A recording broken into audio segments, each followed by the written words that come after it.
മാൻസസിന് നമസ്കാരം. ലോക ചരിത്രത്തിൽ തന്നെ പാപികൾക്ക് വേണ്ടി ജീവൻ വെടിഞ്ഞ ഒരേ ഒരാളേ ഉള്ളൂ.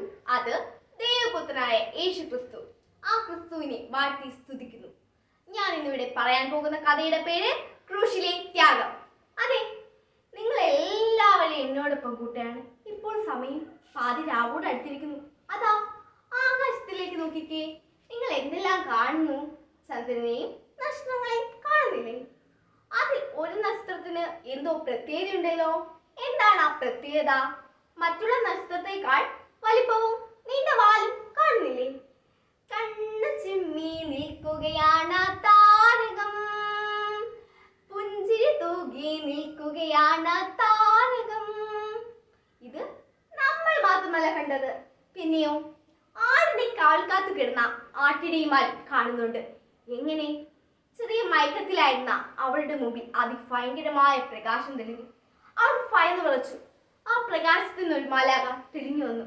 ഭയപ്പെടേണ്ട, സർവ്വജനത്തിനും ഉണ്ടാവുന്ന മഹാസന്തോഷം ഞാൻ നിങ്ങളെ അറിയിക്കുന്നു.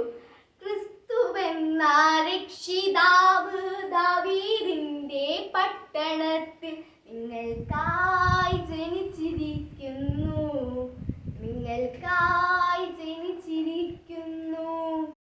കൂടാതെ അവൻ അത്ഭുത മന്ത്രി, വീരനാം ദൈവം, നിത്യപിതാവ് എന്ന് പേർ വിളിക്കും. നിങ്ങൾക്ക് അടയാളമോ ശീലയിൽ പൊതിഞ്ഞ് പശുത്തൊട്ടിയിൽ കിടക്കുന്ന ശിശുവിനെ കാണാം. മാലാഖ മറഞ്ഞു. ഇതേ സമയം മറ്റൊരിടത്ത് ആകാശത്തിലെ ദിവ്യ നക്ഷത്രം കണ്ട് 3 വിദ്വാൻമാർ നക്ഷത്രത്തിന് പിന്നാലെ യാത്രയായി. അവസാനം ബേത്ലഹേമിലെ ഒരു പശുത്തൊഴുത്തിന് മുകളിലായി നക്ഷത്രം നിശ്ചലമായി. ആട്ടിടയന്മാർ ശിശുവിനെ കണ്ട് താഴ്വണങ്ങി നമസ്കരിച്ചു. വിദ്വാൻമാരും എത്തി. പൊന്ന് മൂര് കുന്തിരിക്കും വിദ്വാൻമാരവർ കാഴ്ചയായി ശിശുവിനായി സമർപ്പിച്ചു, താണു വണങ്ങി യാത്രയായി. അപ്പോൾ കുഞ്ഞിന്റെ അപ്പനും അമ്മയും ആരാണെന്ന് അറിയണ്ടേ? ദാവീദിന്റെ വംശപാരമ്പര്യത്തിലുള്ള യോസഫും ആഹാറിന്റെ പാരമ്പര്യത്തിലുള്ള മറിയവും. അങ്ങനെ വർഷങ്ങൾ കടന്നുപോയി. കണ്ടാലും കൊതിക്കുന്ന സുന്ദരനും സുമുഖനുമായ ഒരു യുവാവായി മാറി. സൂര്യ തേജസ്സുകൾക്കൊത്ത കോമള രൂപം, കണ്ടാലാരും കൊതിക്കുന്ന സൗന്ദര്യവും. അതാണ് യേശുക്രിസ്തു. അതാ നോക്കൂ, കീറി പറഞ്ഞ മുഷ്ണ വസ്ത്രം ധരിച്ച ഒരാളെ നിങ്ങൾ കാണുന്നില്ലേ? ആൾ എന്തോ വിളിച്ചു പറയുന്നുണ്ടല്ലോ. എന്താണെന്ന് നമുക്ക് കേൾക്കാം. മരുഭൂമി വിളിച്ചു പറയുന്ന എന്റെ വാക്കാണിത്. എന്റെ പിന്നാലെ വരുന്നു എന്നേക്കാൾ ബലവാൻ. അതെ, ആൾ യോഹന്നാനാണ്. അദ്ദേഹത്തിന്റെ വാക്കാണിത്. അവനാൽ സ്നാനമേൽക്കാൻ പലരും വന്നു പോകുന്നു. യേശു വരുന്നത് കണ്ടിട്ട് ആളുകൾ പരസ്പരം വരുന്നു പറഞ്ഞു, അതാ വരുന്നത്, തച്ചന്റെ മകൻ യേശു അല്ലയോ? യേശു നടന്ന് യോഹന്നാൻ സ്നാപകന്റെ അടുത്തേക്ക് ചെല്ലുന്നു. ഇന്നാൾ സ്നാനമേൽക്കാൻ എനിക്ക് ആഗ്രഹമുണ്ട്. യോഹന്നാനോ യേശുവിനെ വിളിക്കി, ഇന്നാൾ സ്നാനമേൽക്കാൻ എനിക്കാണ് ആഗ്രഹം. പിന്നെ നീ എന്തിന് എന്റെ അടുക്കൽ വരണം? യേശുവോ ഇപ്പോൾ സമ്മതിക്കാം എന്ന് ഉത്തരം പറഞ്ഞു. അങ്ങനെ യോഹന്നാൻ സ്നാപകനാൽ യേശു യോർദാനിൽ സ്നാനമേറ്റു. ഇതേ സമയം പരിശുദ്ധാത്മാവ് പ്രാവിന്റെ രൂപത്തിൽ അവൻ ആവസിച്ചു. ഇവനെന്റെ പ്രിയപുത്രൻ, ഇവനിൽ ഞാൻ പ്രസാദിക്കുന്നു, ഇവനിൽ ഞാൻ പ്രസാദിക്കുന്നു. ശേഷം യേശു തന്റെ പ്രേക്ഷിതവേൽക്ക് തുടക്കം കുറിച്ചു. പഴയ നിയമ പ്രവചന പ്രകാരം യഹൂദന്മാർ രാജാവായ മശിഹായെ പ്രതീക്ഷിക്കുന്നവരായിരുന്നു. മശിഹ വരികയും റോമാ സാമ്രാജ്യത്തിന് കീഴിലായിരുന്ന യഹൂദരെ രക്ഷിച്ച് സന്തോഷവും സമാധാനവും പുനഃസ്ഥാപിക്കുമെന്ന് വിശ്വസിച്ചു. എന്നാൽ ശത്രുക്കളെ സ്നേഹിക്കാൻ പഠിപ്പിച്ച യേശു മശിഹയെ കണ്ടില്ല.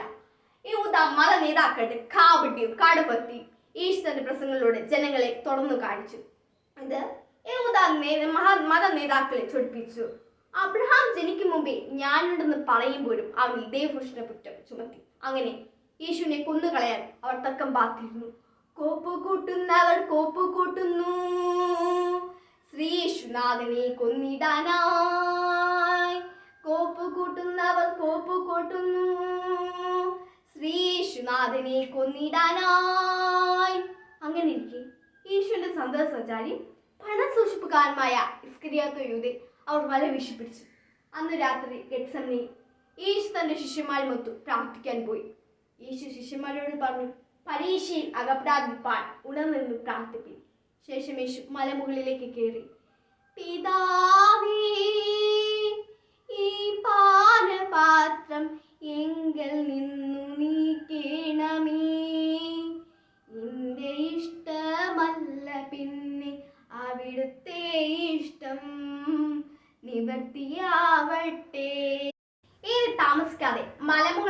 ഉറങ്ങിയാറെ. ഉറങ്ങുന്ന ശിഷ്യന്മാരെ കണ്ട് യേശു ശകാരിച്ചു.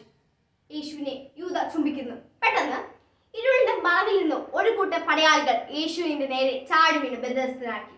ഏറെ താമസിക്കാതെ നിയമപാലകനായ ഹന്നാസിന്റെ സന്നിധിയിൽ എത്തിച്ചു. ഹന്നാസ് മഹാപുരോഹിതനായ കയ്യഫാവിന്റെ ഉപദേശം തേടി. അവസാനം പീലാത്തോസിന്റെ സന്നിധിയിൽ എത്തിച്ചു. പീലാത്തോസോ അവരിൽ കുറ്റമൊന്നും കണ്ടില്ല. ജനമൊന്നാകെ ആക്രമിച്ചു, ക്രൂശിക്ക ക്രൂശിക്ക എന്ന്. ജനങ്ങളുടെ നിർബന്ധപ്രകാരം യേശുവിനെ ജനങ്ങൾക്ക് വിട്ടുകൊടുത്തു. പകരം അവരുടെ ആവശ്യപ്രകാരം കോടും കുറ്റവാളിയായ ബറബ്ബാസിനെ വിട്ടയച്ചു. യേശുവിനെ കൊണ്ടുപോയി അവർ രാജകീയ വസ്ത്രം ധരിപ്പിച്ചു. ഇഷ്ടമുള്ള മുൾച്ചെടി മെടഞ്ഞ് കിരീടമുണ്ടാക്കി തലയിലേക്ക് അടിച്ചു കയറ്റി. തലയിലൂടൊഴുകുന്നു ചുടുനീണം, കണ്ണിൻ കാഴ്ച മറച്ചു മെല്ലെയായി ചുണ്ടിൽ പതിച്ചു. ആമത്തിലല്ലോ കൈകൾ ചൂട തുടപ്പാ. ശേഷം യഹൂദന്മാർ അവന്റെ മുമ്പിൽ മുട്ടുകുത്തി. യഹൂദന്മാരുടെ രാജാവെ ജയ ജയ എന്ന് വിളിച്ചുകൊണ്ട് അവന്റെ മുഖത്ത് ആഞ്ഞടിക്കി അവന്റെ മുഖത്ത് കാക്കി ചുവപ്പുകയും ചെയ്തു. ശേഷം അതിഭീമമായ മരക്കുരിശും ചുമന്നുകൊണ്ട് തലയുടെ അർത്ഥമുള്ള ഗോൽഗോത്ത മലയിലേക്ക് യാത്രയായി. ഒരു സാധാരണ മനുഷ്യനെ കൊണ്ട് എടുക്കാൻ കഴിയാത്ത അതിഭീമമായ മരക്കുരിശ്. കുരിശിന്റെ ഭാരത്താൽ പലയിടത്തും മുട്ടുകുത്തി. ഇതേ സമയം പടയാളികൾ ചാട്ടകൾ കൊണ്ട് ആഞ്ഞടിച്ചു. തൊലിപ്പൊട്ടി ഭൂമിയിലൂടെ രക്തം ധാരധാരയായി ഒഴുകി. അങ്ങനെ വേച്ചുള്ള മുന്നോട്ടുള്ള നടത്തത്തിനിടെ പാറയിൽ തട്ടി മറിഞ്ഞങ്ങു വീഴുന്നു, പതിക്കുന്നു മീനിൽ കല്ലുകൾ മുള്ളുകൾ. ഇത് കണ്ട് സഹിക്കാനാവാതെ കുറേക്കാരനായ ഷീമോ യേശുവിന്റെ കുരിശ് താങ്ങിയെടുത്ത് ഗോൽഗോത്ത മലയിലേക്ക് യാത്രയായി. അവസാനം അവർ ഗോൽഗോത്ത മലയിലേക്ക് എത്തിച്ചേർന്നു. ഇപ്പോൾ നിങ്ങൾ യേശുവിനെ നോക്കിക്കേ. ചമ്മട്ടി കൊണ്ട് പൊടിയാത്ത 1 ഇഞ്ച് സ്ഥലം പോലും ആ മീനിൽ കാണുന്നില്ല. പടയാളികൾ യേശുവിന്റെ കൈകളും കാലുകളും കെട്ടി കുരിശിലേക്ക് ഇട്ടു. പച്ചിരിമ്പിനാണി കൈവെളിയിലേക്ക് അടിച്ചു കയറ്റി. കൈകളിലൂടെ കാലുകളിലൂടെ രക്തം ധാരധാരയായി ഒഴുകി. ഇത് കണ്ടിരുന്ന മാതാവ്, അയ്യോ എൻ മകനേ, വാത്സല്യ മകനേ, ഇന്നേ ദിനം നിനക്കെന്തു പറ്റി? മാതാവും ലഭിച്ചിടുന്നു കഷ്ടം, മാതാവും ലഭിച്ചിടുന്നു കഷ്ടം. ശേഷം കുരിശുയർത്തി ഇടത്തും വലത്തും കൂട്ടായ 2 കള്ളന്മാരെയും ക്രൂശിൽ കിടത്തി. താഴ്ച സമയത്ത് കുളിവീനും കാടിനാഥന് നൽകി. ഇത്രയായിട്ടും ആവശ്യം തീരാത്ത പടയാളികൾ കൂർത്ത ചുടും വിലാപിലേക്ക് കുത്തിയിറക്കി. രക്തവും വെള്ളവും മാറിലൂടെ ഒഴുകി. ഇത് കാണാതാവാതെ സൂര്യൻ മറഞ്ഞു. എല്ലായിടത്തും കുഴിട്ടായി. വലത്തോട്ടായി തലയും ചരിച്ച നാഥൻ പ്രാർത്ഥിച്ച ശേഷം ജീവൻ വെടിഞ്ഞു. അതിശക്തമായ കൊടുങ്കാറ്റുണ്ടായി. കല്ലറകൾ പൊട്ടിപ്പിളർന്നു, പാറകൾ പൊട്ടിച്ചിതറി. ഇത് കണ്ടു നിന്നവരൊക്കെ നിലവിളിച്ചുകൊണ്ട് പറഞ്ഞു, ഇവൻ എന്നേക്കും സത്യദൈവപുത്രൻ എന്ന്. ഇവിടെ സാത്താൻ കരയുന്നു, ഇവിടെ സാത്താൻ കരയുന്നു. അങ്ങനെ ലോകത്തിന്റെ പാകത്ത് വഹിച്ച ശ്രീനാഥൻ പാപികളായ നമുക്ക് ഓരോരുത്തർക്കും വേണ്ടി കാൽവറി യാഗമായി. നന്ദി, നമസ്കാരം.